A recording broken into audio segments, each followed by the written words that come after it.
dog walk talk. Though today I don't have the dogs with me. I did walk them earlier, but I went outside again. It was a little windy, so I decided as I head into town to run some errands, I'll just do a little chat. But anyways, so you know, looking at what's the elephant in the room, you have you know prices and especially soybeans in the market, and oh god, it's getting weirder by the day. And you know, I'm not going to get into all the reasons why that is a thing.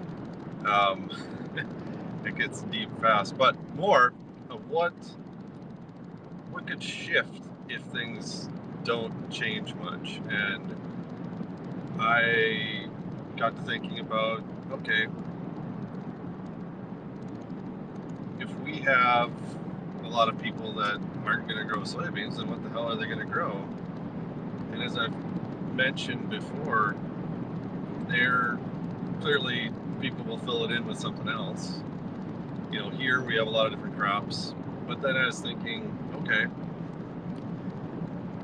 well, there's other countries nearby that are probably going to fill the gap because they maybe, you know, can grow more of the things we have, like corn and beans and all that.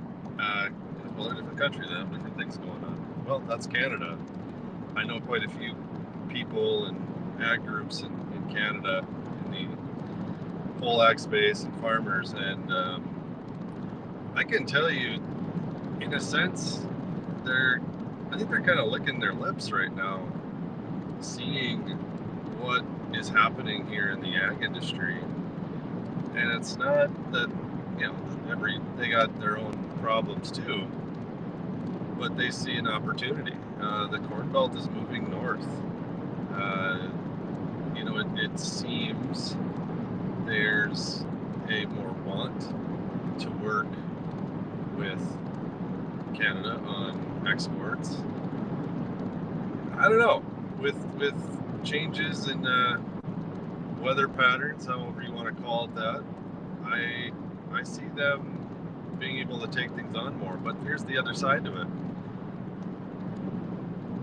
If if things go the way they probably are going to go, more consolidation of farms, medium-sized, smaller farms getting out, bigger farms getting bigger. Really, what I'm starting to see is a lot of the major ag companies are almost looking to Canada as a blueprint to what the future of larger farms can be in the U.S. Of course, they're also taking that, I think, and then learning how to deal with that from the South American market. Like those are the places that are buying new equipment. Not as much because of everything, but traditionally, they're buying fleets. The farms up there are, 20, 30, 40, 50,000 acres. One guy I was talking to yesterday, they manage a 87,000 acre farm. They're their own retailer. They have their own agronomists. They have their own elevator. They have all this stuff. And okay, if there's new markets that come in, because the markets here are not good and there's new trade opportunities, yeah, those groups, they can take it on. They can play with it. Some of those groups adding a couple thousand acres of soybeans to a they're 20, 30, 40, 50,000 acres. That's nothing. That's easy. So I think you're going to see that there. And then when it comes to technology, here's just the blanket fact. They adopt technology more up there too. That's where we've done our family's business to most of the business, because they were more in tune to wanting to do that than, say, down here. The Upper Plains is a little better, but North Dakota does have the highest adoption rate with precision ag technology and services, according to the USDA. I remember seeing that this summer somewhere. But they're usually a little higher. Now, they're not doing everything. Not all acres are that way, but more collectively. And also the businesses there they're coming together and collaborating in different ways.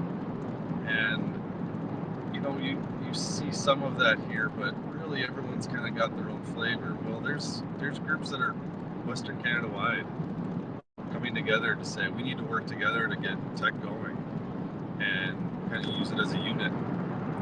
We could do that here as an example, but we're all the states are a little different. Everyone's got their own flavors and the different cropping stuff. Where Western Canada's pretty like, we kind of all do the same thing. Anyways, the point of this is just saying they're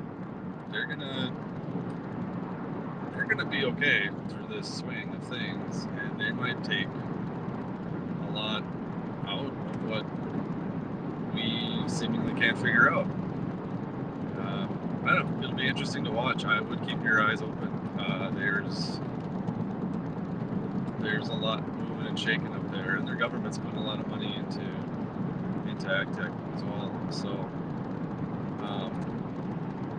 yeah, something to watch and follow. But that's it for Friday here. Did a little spiel each day. I'll put them all together here on my next newsletter. I hope to get out Sunday or Monday or something. So, curious what you think, and please add on and follow and subscribe and do all that fun stuff. And have a great weekend, everyone.